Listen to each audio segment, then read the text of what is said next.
Started out on a one-way train. Always knew where I was gonna go next. Didn't know until I saw. Hi, everybody, and welcome to the next episode of Pull in Perseverance.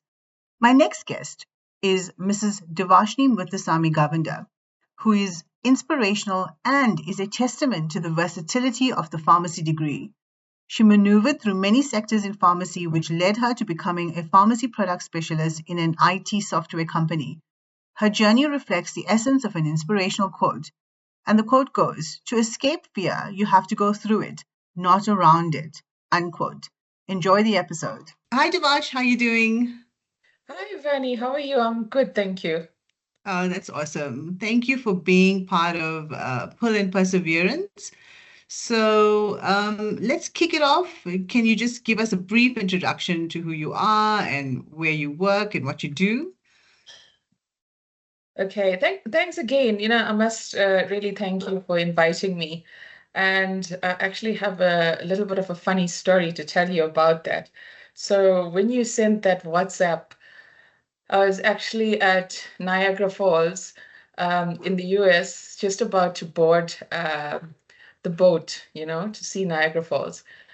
And I think, two kind of scariest moments that really affect me is large masses of water, which I was just about to embark on, right? And also public speaking. And then I'm like, okay, these are the two things that are kind of my nemesis. But I'm about to get on one and see where that takes me. I'm like, okay, Bernie, let me just say yes and take that plunge and go for it. So yeah, Thank but you. no, I really appreciate you considering me in this lovely series that you're having. It's really an honor to be here. Thank you. Thank you for being part of it. Okay. So yeah, let me just start off. I think personally, I'm married and I have a 14 going on 40-year-old son who is a very avid golfer. But yeah, and professionally, I am a pharmacist by profession. And however, I think just going back, pharmacy was not really my first choice, going back in time. It was actually physiotherapy. So yeah, but I think it was due to the choices of university that I was awarded with. So it was like physiotherapy in KZN and pharmacy at Rhodes, Cape Town, and Wits.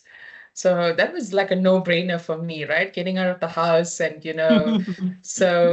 and of course, I had relatives at Rhodes University.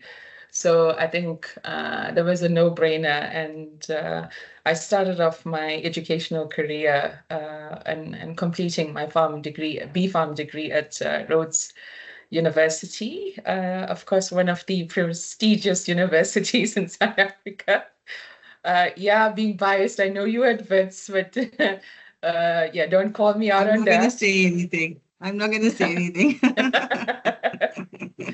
So yeah, that was my educational part. And then as pharmacists, we needed to go on and do the community service and internship. And, just for people out there, that's where I met you. And we started our lovely long friendship till this day. So that was at Pretoria Academic, where I did my internship. And then job-wise, so my first stint was actually in the retail space. And I call that my heartstring pulling kind of era of pharmacy, right? Mainly because I think, the retail sector can be monotonous, but I think I stayed there for such a long time because I enjoyed the patient engagement. And obviously not all the patients, but, mostly the older patients, they are so honest and they are so receptive to the information that you give them. Like, it's so heartening when they come like the next month and they're like, you gave me that vitamin and it helped for my pins and needles, or it helped for my energy levels. As pharmacists, that's what we're there for, right? Providing pharmaceutical care and, ultimately patient safety and ensuring, the patient is the center of your job. So yeah, that was my retail part, and I enjoyed And it. how But long were you there? How long were you there? Sorry, Devash. so at Clicks, I believe I was there for about 8 odd years at the And Clicks if memory pharmacy. serves me correct, you reached the responsible pharmacist role, am I right? Correct, yes. So yeah, whilst you're in that space, it builds up your business acumen as well as just running people, so that builds that part of Mm. the pharmacy space. Yeah. And then And then, I remember you moved on, right? Because I think you went into regulatory, if I'm not mistaken. If I not remember correctly. regulatory per se, but yes, I did move on to a pharmaceutical company. And yes, it did involve some regulatory in the form of the compilation of pharmacy package inserts and patient information leaflets. So yeah, we had to compile them and then make sure they go to, at the time, I think it was not the health regulation, what Oh, not HPCS, SAPRA. SAPRA, sorry. SAPRA. Yeah, it was Yeah, MCC at the time. Yeah. it was the So MCC. before you go on, I think one of the challenges that young pharmacists face is how do you make that transition from retail into industry? Because you seem to have gotten it right. How did you get that right? Because that's a difficult space to get into without any experience, considering you were in retail for such a long time. 100%. Yes, it is a difficult transition. But I mean, pharmacy is inherent in us. And in the or in the space that I was in within the pharmaceutical industry, it was just about utilizing my knowledge from, the B-Pharm degree. So like in terms of compilation of the package inserts and patient information leaflets, that's all your clinical knowledge coming to the fore, Mm. right? Right. And then, of course, what was new to me was pharmacovigilance, which is what I was also involved in. So, but you learn with time. I mean, we did adverse drug reactions at varsity and, how to circumvent them and. So that was a little bit of a learning curve, but then you get the hang of it with time. And of So did course, you, sorry, Devash, did yeah. you have to take a salary cut from RP to moving into that space? No, I was lucky enough not to. Lucky. No, yeah, you probably do know that. Yeah, it's not in the same brackets, but luckily enough for me, no, it was higher. Yeah, Oh, so wonderful. That's yeah, great. no, Yeah. so So that was. you were there for how long? How long were you at that I was space? at that institution for about 4.5 years. Okay. And I thoroughly enjoyed it because my clinical knowledge came to the fore. So we were also involved in clinical trials, and and most of all, or most importantly, my role was to provide medical information to healthcare professionals regarding the products that we have. So, that also all your clinical knowledge, gotta have Mm. it there to ensure that you're providing the correct information That's to those great. healthcare professionals. So that I must admit was like, thoroughly interesting, and yeah, I enjoyed that part of my career. And then Mm. you progressed into your current role from there. And then I progressed, yes. So currently I am at Meditech. So Meditech South Africa we are a software company. that provides integrated software solutions within the healthcare industry. And I'm based in Midrand at the moment, and we have like a hybrid working where we certain days at home, certain days at the office. But yeah, just a little bit about Meditech. So as I mentioned, it is a software company, and it has been, I think, established in 1982 by our current owner, Mr. Tresling. And it is a company that is worldwide. So we have Meditech in the US, we have it in the UK, and Meditech South Africa, we basically are largely in the Africa and Middle Eastern countries. So we have a fairly good footprint around the world. And our solution is in about, I think, plus minus 2,300 odd institutions around the world. Wow. So, yeah. And, I think for me, which I think is absolutely brilliant, is that we have one of our neighboring African countries, their entire healthcare, the entire country is on our software. So they're using, Wow. and African country, even with all the logistical problems but Infrastructure. yeah, That's yeah, amazing. So yeah. in how would you describe the company? What do you exactly do? I mean, you said you're a product specialist. So give us an idea of how, firstly, before we go on to that, how did you get into the space? Because it's such a niche area for a pharmacist. You don't find many pharmacists in this space. And now I'm seeing a little bit more.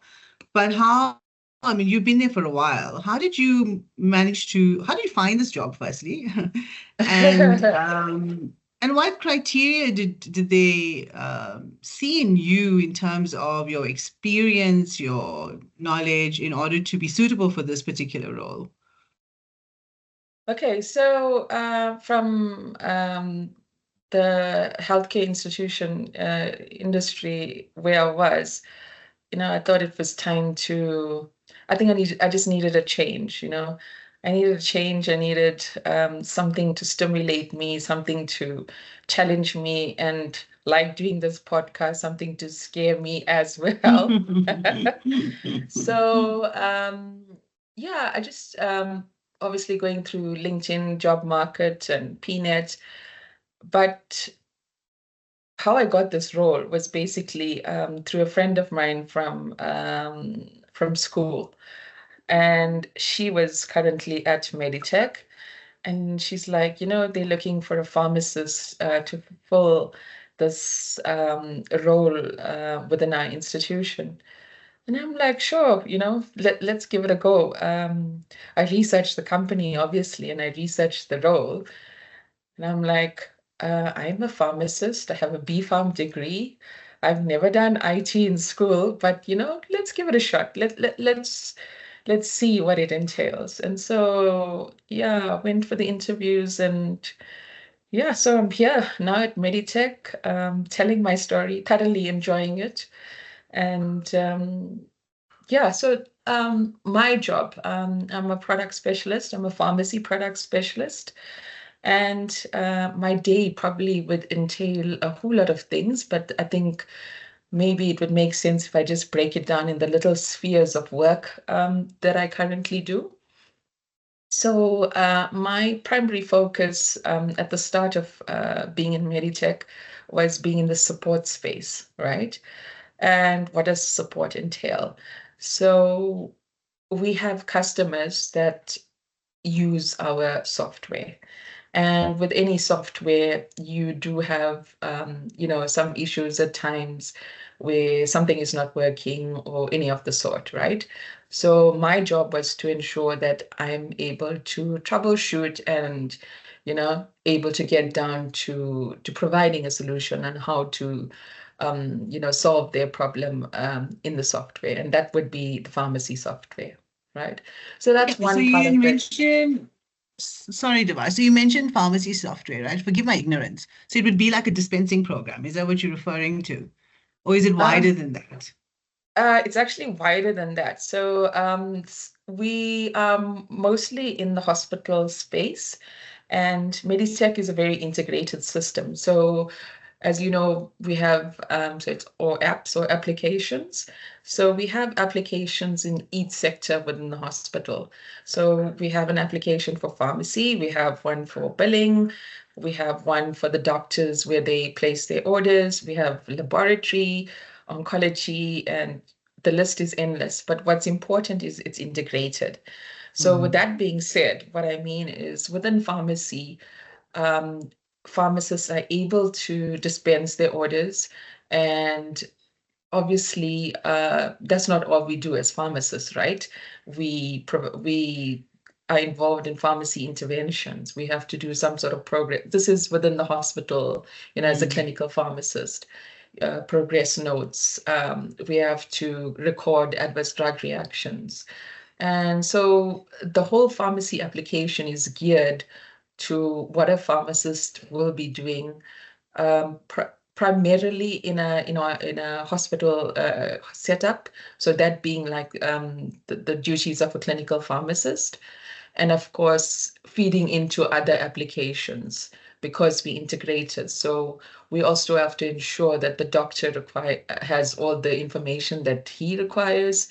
um, we have lab results coming through to pharmacy, which we have to take a look at, things like creatinine clearance, INR, anything that would affect, the drug mm, per se.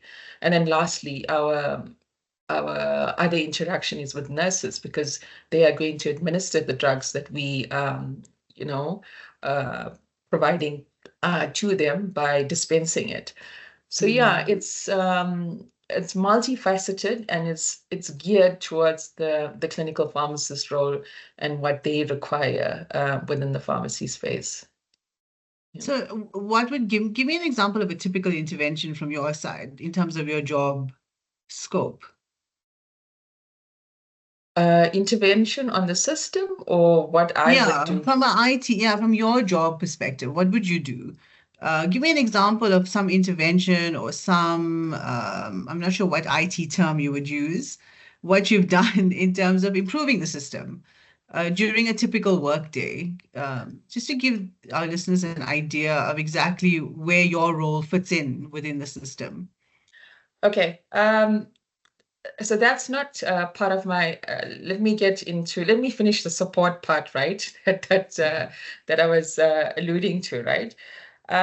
So the support basically involves the troubleshooting of what your clients, of any, problems that they have in the system. So that would be my role, right?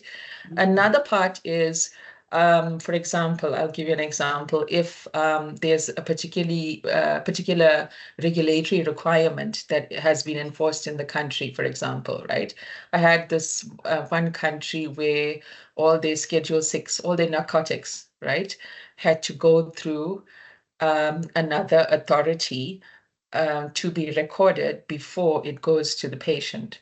So to answer your question, my intervention there was to basically ensure that our Meditech Expand system is integrated with this outside system so that whenever the pharmacist places that Schedule 6 drug or narcotic, it goes through to that institution.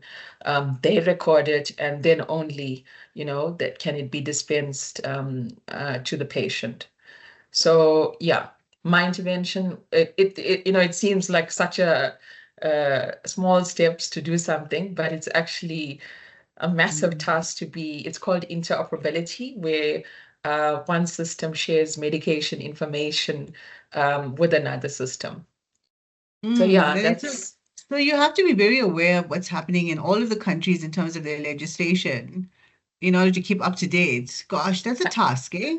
100%. So like, I mean, because Mm, so ours is the Middle East and Africa. And surprisingly, like even within Africa, it's quite different from South Africa. It is. So there's different regulatory requirements, and they need certain things to be developed to optimize their workflows and certain regulatory requirements. So all that has to be developed from our side, which I'm also involved in.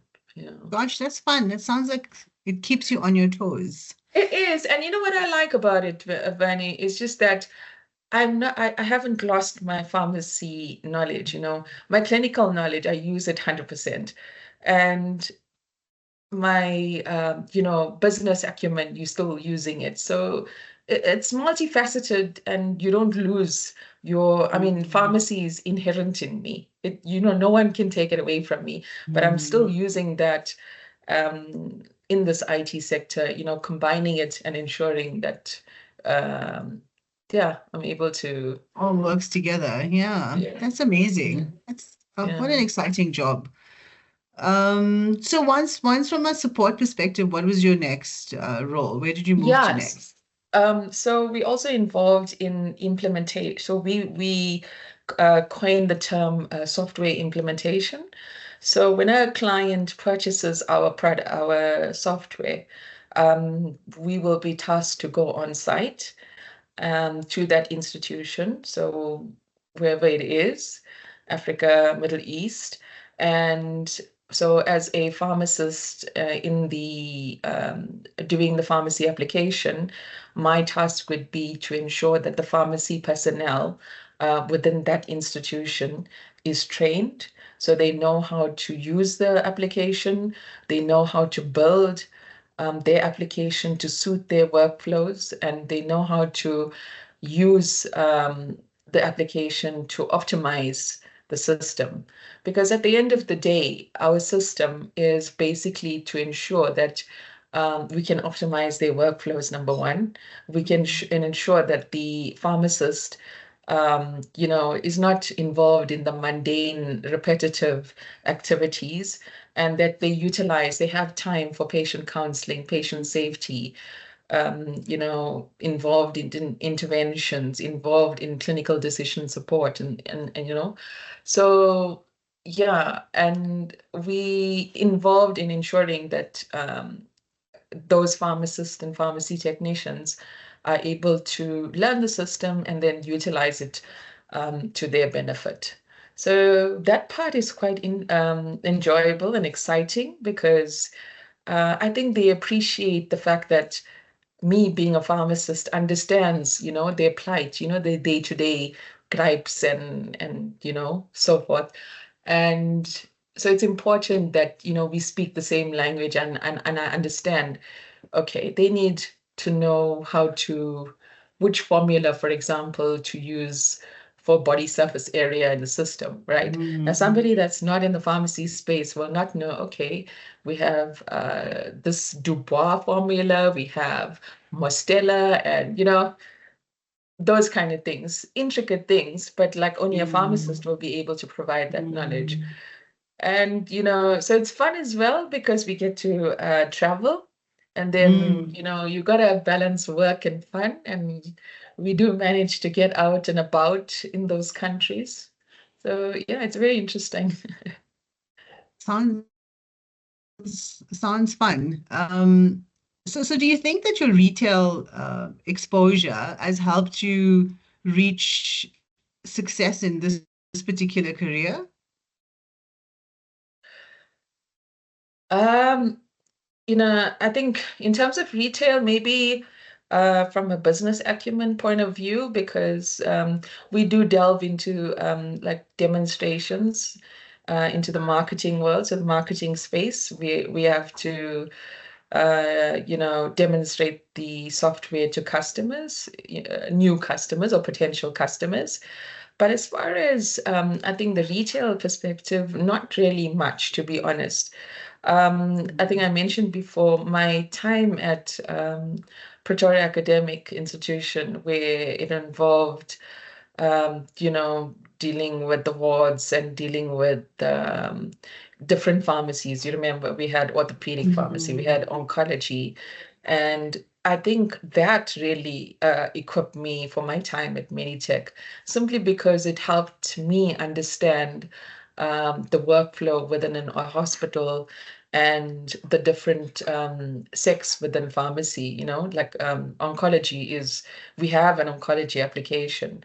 And I remember, going through to the oncology department because another friend was there, and I used to watch her, mixing those chemotherapy, and so I think from that perspective, my time there has helped me a lot more. And of course, maybe in the pharmaceutical industry in terms of the clinical knowledge, because I'm dealing with clinical pharmacists. So I have to be updated on their requirements, the like as I explained, nitty-gritties of Mm. creatinine clearance, body surface Absolutely. area calculation, and so forth. Yeah.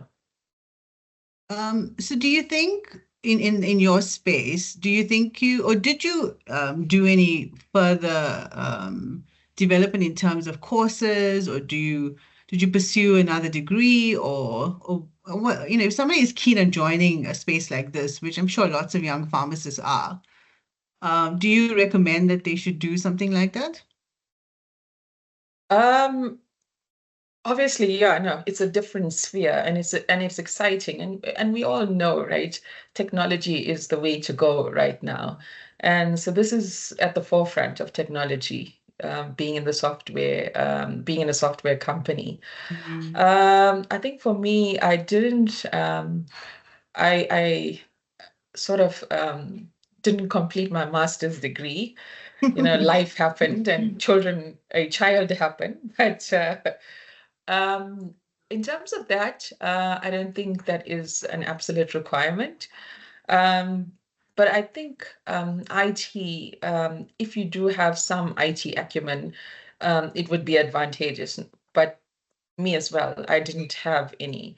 Mm. And but now, I mean, 7 years down the line at Meditech, I know how to read lines of code. I know how to debug. I know how to read data segments. And, I know I'm talking a lot of jargon, IT jargon here, but it just goes to show that you don't need any extra knowledge.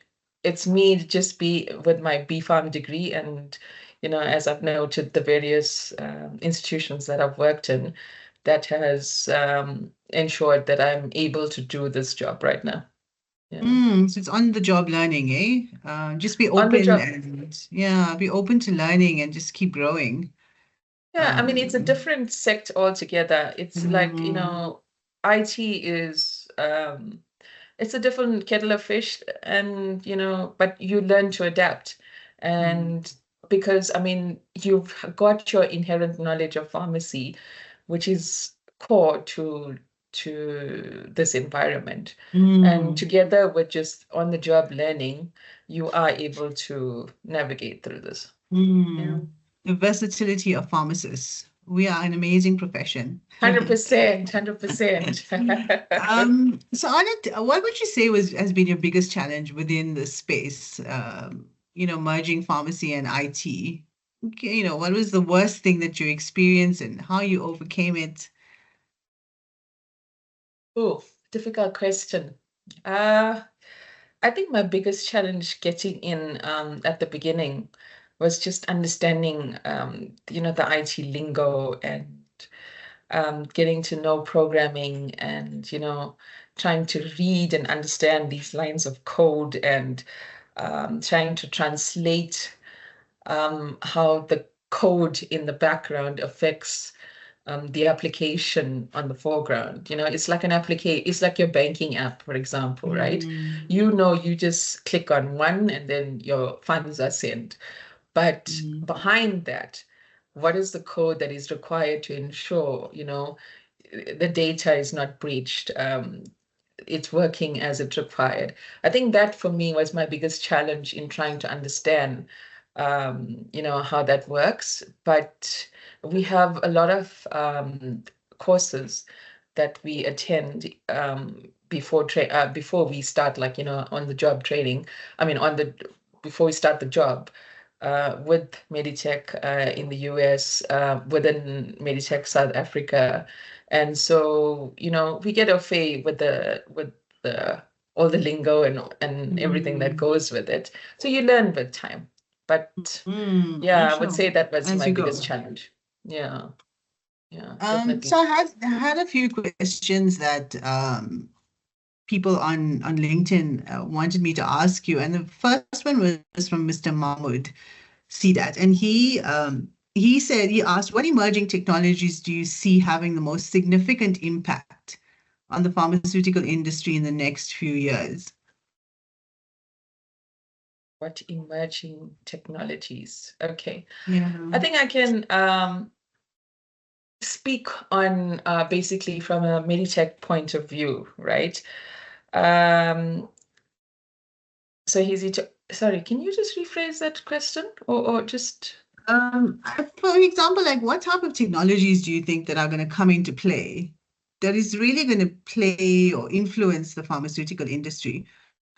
I think he's okay, referring more to AI technology. okay, I'm not okay. sure if you could, in terms of where you work, whether you could relate to that. But Yeah, I'm yeah. sure, do you do part, do you get, are you involved in AI technology? I'm sure you are. Yeah. So yeah, I cannot speak for like other sectors within the pharmaceutical industry, like pharmacovigilance or whatever the case is. But Mm. like within the Meditech space, yes, we definitely utilize AI in our EHR at the moment in our current solution. So I can give an example.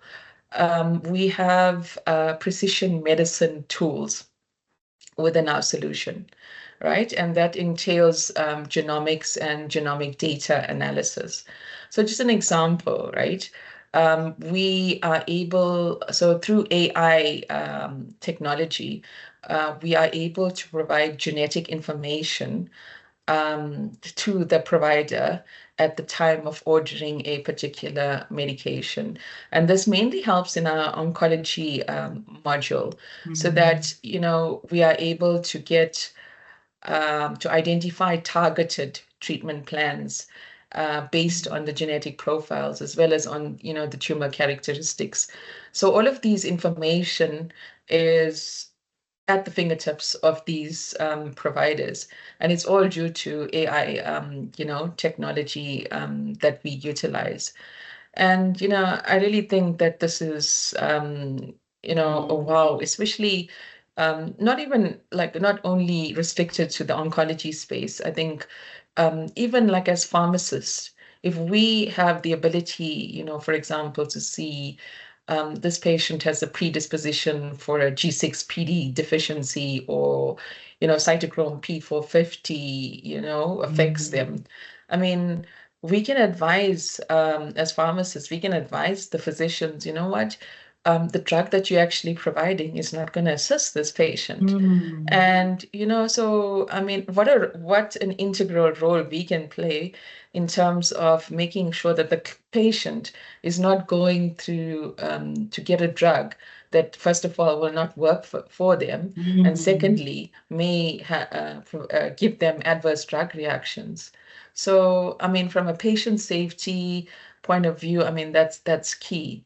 And also from an Mm. organizational point of view, I mean, we Mm. know adverse drug reactions cost millions, in the healthcare Yes. system, even for Mm. the institution itself. Now, to Mm. circumvent something like that, I think, it's so key, you know. Wow, I'm so impressed. That's amazing that you are able to use that information because pharmacogenomics, I mean, strange enough, I was talking to my students about it. Something as simple as codeine, because we know that codeine, we have rapid metabolizers and slow metabolizers. And to be able to identify which profile your patient fits into can really reduce the risk of, somebody abusing a codeine drug, which have access to over the counter so easily. So I'm so impressed that 100%. Meditech is able to do that. That's amazing. Yeah, Um, and so so from that perspective, from an AI's perspective, there was another question that came from another individual. Just get it for you. Um, And he's Mr. Manzini, and he says his question is with the integration of AI into the health sector, which I think you've answered already within the pharmaceutical sector. But he also wanted to know, are there any laws or regulations that limit a full-scale integration of AI? So how does legislation impact AI? I'm sure you've come Uh, across that and found challenges there. 100%. But to be honest with you, AI within the healthcare sector at the moment is not as diversified as like in your banking sectors or other sectors, right? It's quite a new phenomenon. Mm, So in terms of regulations, from what I can from just my knowledge on the top of my head in South Africa, I think it would mainly be like POPIA, protecting personal information, of your patients. And then I know in the US, we have something called HIPAA guidelines, which is similar to POPIA, but also just protecting, the patient at the end of the day. So to my knowledge, I'm not too sure if there are or if there have been guidelines, particular to AI within the pharmacy. I think because it's such a new phenomenon and, the implementation of generational AI into, you know, it's fairly new. Yeah. So, from a speaking about AI, do you think now that you know part of this IT space, do you think we're gonna see a replacement of pharmacists when it comes to the technology that you're developing? Is that a concern at all? Uh, no, I think well, in my opinion, I can safely say that wouldn't be a concern because, as I mentioned, currently we have AI within our electronic health records, and it's basically to assist these healthcare providers in making, sound clinical decisions within their space. And I think it's more also like from a pharmacist's point of view to assist them in the mundane, repetitive activities that they are involved in and to provide them. So we even have, I didn't mention this, within Meditech, we have AI generated clinical decision support. So what that basically entails is if you record an allergy on a patient, for example, they're allergic to penicillin, right? So with this AI generated clinical decision support, we are able to provide the pharmacist as well as the physician with the real-time information on drug-drug interaction, pregnancy interactions, age-related interactions, and so forth. So it's all built within the system, and it flags the pharmacist at that point in time to alert them, you know what, this is a potential for an adverse drug reaction or drug contraindication and so forth. And, it helps them to make informed decisions. But at the end of the day, you still need the pharmacist or the healthcare professional to make that decision. So in my mind, no, I don't think it's there to replace the healthcare professional, but I think it's more to enhance, their knowledge and bring certain information to the fore to make them make that clinical decision, and ultimately the patient safety and the patient is the centered approach.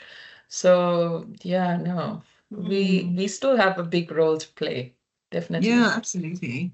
And I think it saves time as well, it speeds up the process. So, you get to spend more time with your patient, interacting and being able to form a relationship with your patients instead of trying to worry about clinical decisions when the information is at the tip of your hands, your fingertips at least. Um, so my next question I wanted to know, so in terms of the technology now that you have, I'm sure you have a lot of data.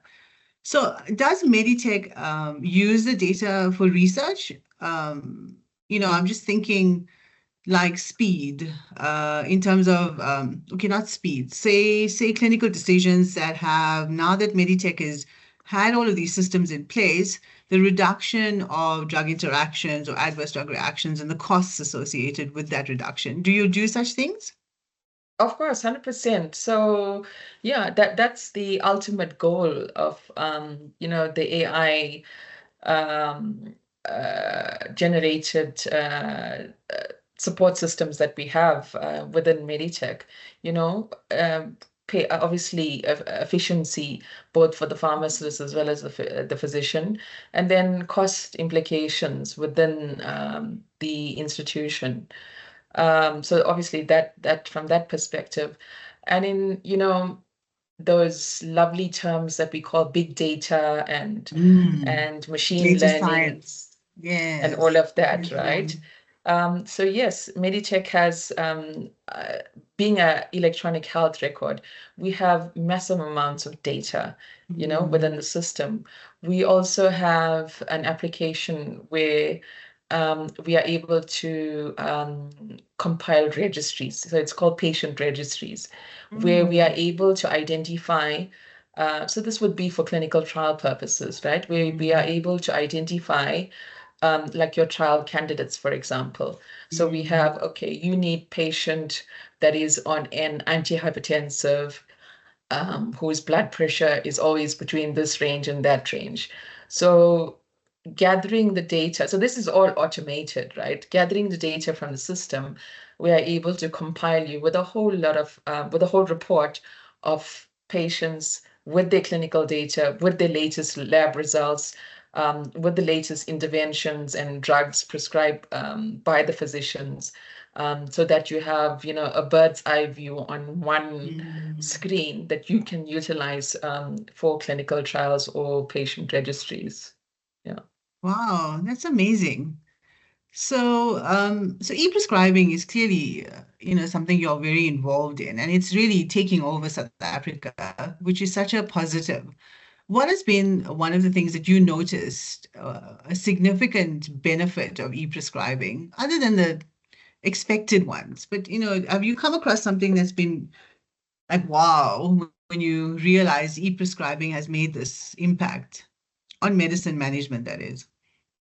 Um, yeah, so like how our system works is because we're so integrated, from an inpatient and or an outpatient setup, the doctor is basically able to prescribe the drug and then it's transmitted directly to the pharmacy application.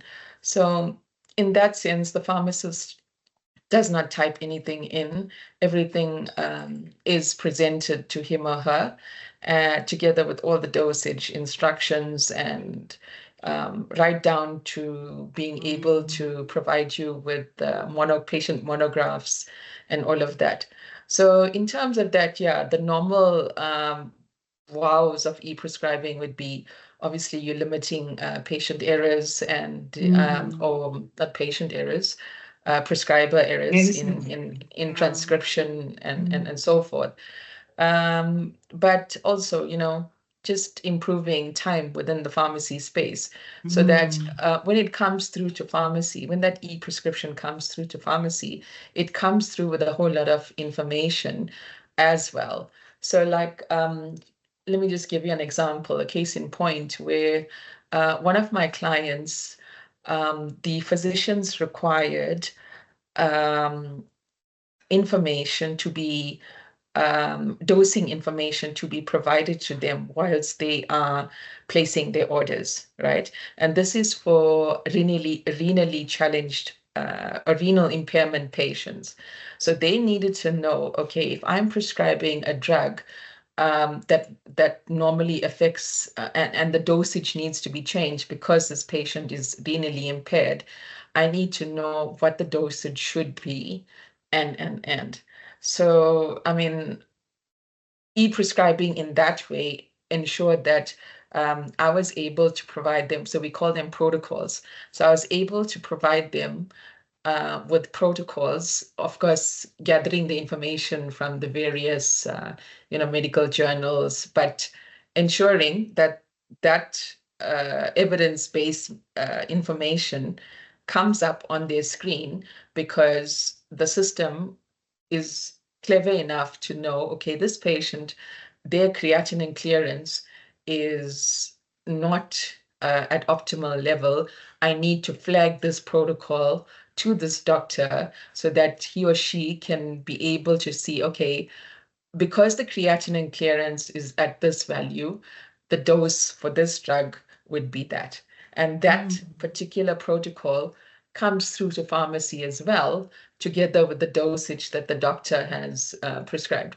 So even from a pharmacist's point of view, you have privy to that information. And then, I mean, just by chance, if the doctor has made a mistake or something, you still have that information to cross-check and say, you know, the dosage might not be entirely correct. So that was a very nice functionality, and I believe, you know, e-prescribing that way, you know, is a It's wow. definitely, yeah, I mean, as much as it takes time to get all these protocols in place, but once in place, it just works like a well-oiled 100%. machine. Yeah, that's amazing. I'm so 100%. impressed. Wow, it blew my mind. So the next question was from Dr. Dixit, and he very similar to the question that the previous person asked. And he wants to know how much of Gen AI implementation and acceptance is being seen in the pharma industry, and if you could highlight any specific use cases. I mean, we spoke a lot about it now already. I think you've highlighted so many spaces, but anything that's really been revolutionary in the last few months that comes to mind in terms of AI and what you've been seeing, the trends globally as well. Have you seen anything that's really out there? And I think, as I mentioned, from the pharmacy space, it would be, you know, a genomics solution, and you know, it's mainly assisting in the oncology space. We have an oncology application, and you know, cancer is on the rise. You know, it's rife right now. So it's really playing an integral role in terms of ensuring that the treatment plan that is prescribed for that patient is niche for that patient, you know, based on their characteristics and their genetic makeup. So it's really helping in that case. And you know, for me, I think personally, because I have a personal connection to someone that, you know, experienced cancer lately, I think it is so important that you do not prescribe like a regimen based on because it has been documented in a journal, right? And not knowing the genetic makeup and not knowing that by prescribing this particular treatment plan, it's going to cause so much of, you know, adverse drug reaction. And we know the pain experienced during chemotherapy, you know, and to be able to ascertain that upfront, that is just like, you know, for me, I think it's some kind of breakthrough, especially from the patient point of view. You know, you're not putting patients through that nasty process of, you know, trial and error. And then just another thing that comes to mind, we do have something, it's also AI generated, but it actually helps the physicians more. And this is more to save them time. But it's such a lovely tool. It's called, it's a search and summarization tool, and it's by Google. So we have partnered with Google Health. And if you're a physician, you know that you have tons and tons of reports and you know, lab tests and documentation and x-rays and all of that to go through, you know, when you see a patient on the system. And so this tool basically summarizes all of this information into quite a concise summary.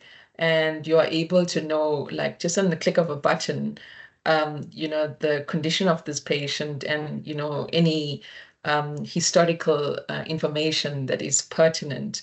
So, you know, it flags to the physician. So that is actually a wow for physicians. And if you're one that works in a hospital and know that you have to, rummage through a whole lot of information, which is time consuming.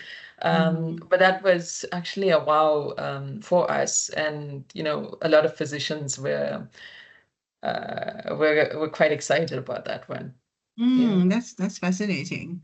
So, I mean, these are such wonderful tools that you have within your company. Have you been lucky enough to infiltrate the public sector at all with this technology? Or is it just private sector that you're in?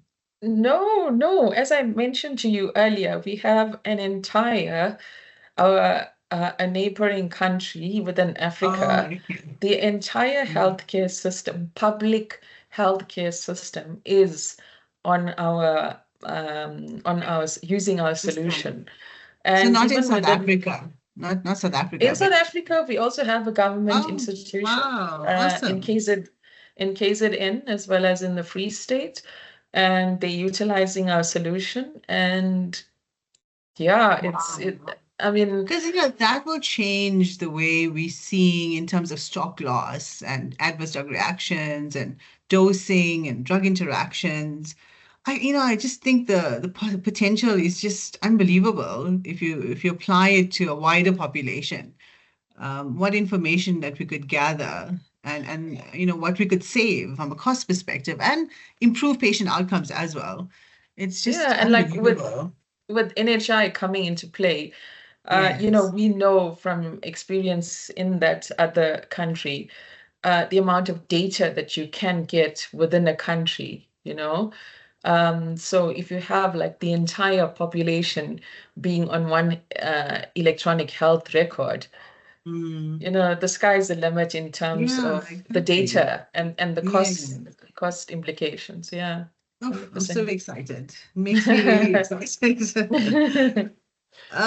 So stepping away from the serious stuff, just the lighter stuff, in terms of your career so far, do you think did you have a mentor and did he or she make a difference? And do you think it influenced your career path in any way? A mentor within Meditech or a mentor Anywhere where? throughout your career, in terms of Oh, where you are at the moment, anybody that really held your hands through it, and do you think it's important, or do you think you would have achieved more had you had one, if you didn't have one, that is? yeah. Well, to be honest with you, starting off as a pharmacist, I think, well, not everybody goes into the retail sector, but that is the most, prevalent sector that, everybody Mm, delves into. And I think at that point, if you had someone that is quite knowledgeable about pharmacy and knows about the various other sectors that we do have, like, as you also mentioned, I heard in your other podcast where this pharmacist was in so many different sectors, and who knew that pharmacists can be. So mm, if you at a young age know you can be in IT, you can be in academia, it's not really taught to you at university. Oh, well, I'm talking years back. It's not really taught to you at university, the opportunities as a pharmacist that you do have. mm, And hence, I think that it's very important that you have some sort of mentorship at that stage to encourage pharmacists to not only stick into the norms of the retails and or maybe regulatory and so forth, because as you mentioned, pharmacists are so versatile. We can be mm. in any sector and really make a difference in that sector. So yeah, no, to answer your question, definitely a mentor would I think is essential. From a positive, what has been the biggest highlight in your career so far? In your current role, but I mean, if you had highlights in the other ones, you can tell us. But in your current role, what was, something that you're so proud of that you would scream from the highest mountain so everybody would know? I think to be honest with you, it's actually in my current role because you know just knowing me from school and university, I was never really a tech person. And where I am right now, it's a wow for me in terms of um, what I'm able to do. I mean, read line of code, for example, that was not me. And it definitely is a wow for me because I think I've never really seen myself in such a sector. For me, my goal was always to get into industry and be involved in the clinical part within industry and then I never knew that I never knew my potential, and I never knew that how would I be contributing to AI, machine learning, large language processing, the buzzwords in this day and age? But yet I am here and, making a difference, but still at the core, making sure that pharmaceutical care is there. So yeah, I think that would be my achievement. Sure, you're giving me goosebumps. I think for all my guests that I've spoken to so far, and it's a common theme that comes across. It's you take a leap into the unknown, and you just go through it because you have the skills. As a pharmacist, I think we have the skills in order, even if we're not sure. I think once you're in it, you work through it and you figure it out and you come out shining. And that's really been something clearly a thread across all the podcasts so far. So thank you for sharing that. It really did give me goosebumps. Because, if we're not challenging ourselves, we're just not growing. So it's really wonderful to see that. My last question before I let you go to supper. If you had a time machine, right, and you look back at your career, is there anything you would change, in your career path, legislation in pharmacy, anything that you think that, yeah, you would change personally, or would you just do it all over again? I think in the different spheres of pharmacy that I've been exposed to so far, yeah, it built me, and I think I mentioned along the way where I got different, you know, Skills. Mm, different acumens, for mm, lack of a better word. Where you gain that knowledge from the different sectors. mm, Um, yeah, so I think probably um, being open, maybe at the start of my career, I think I should have been more open to delving into other sectors and seeing what's out there. Obviously, it's not too late, but like I mean, I did spend a fair amount of time in the retail sector, but as had I known what's out there, and probably my fault as well, not going out and seeking information. But I think that would be um, probably one thing that I would change, to just diversify more in the earlier part of my career. Yeah. And I think that's where mentors come in as well. If you have a mentor, they can guide you and expose you to different things, which is, it changes the trajectory of your career somewhat. But thank you. That's perfect. It's a awesome answer. So I'm going to leave you, but thank you so much for spending your time with me on this afternoon or evening or winter evening, You're keeping you most away from welcome. supper. You're It most was such a welcome. fun interview. Thank you so much, Devash. Thank you so But we'll keep much. in touch. Yeah, we'll keep in touch. We definitely must. I really appreciate this opportunity. Thanks again. You're welcome. Thank you. It was awesome. Here are some of my key take home points. In a journey towards becoming a pharmacy product specialist, Mrs. Govender brought the following strengths and experiences. She had a diverse pharmacy background, which included retail, clinical, and hospital settings. She had pharmaceutical expertise in areas such as patient care and medication management. She had technical proficiency because as she transitioned into a product specialist role, Her ability to understand and navigate pharmaceutical software and IT systems were crucial. Her exposure to various pharmacy sectors provided a solid foundation for her understanding and practical applications of these technologies. She had customer support skills. She had regulatory knowledge, because with her background as a pharmacist, she was well versed in the regulatory landscape, which is essential for ensuring that software products comply with industry standards and legal requirements. And lastly, she was committed to professional growth and development, which served her well as she took on new challenges and acquired additional skills that were needed in this specialist role. Thank you for listening, and I hope you enjoyed the podcast. Stay motivated.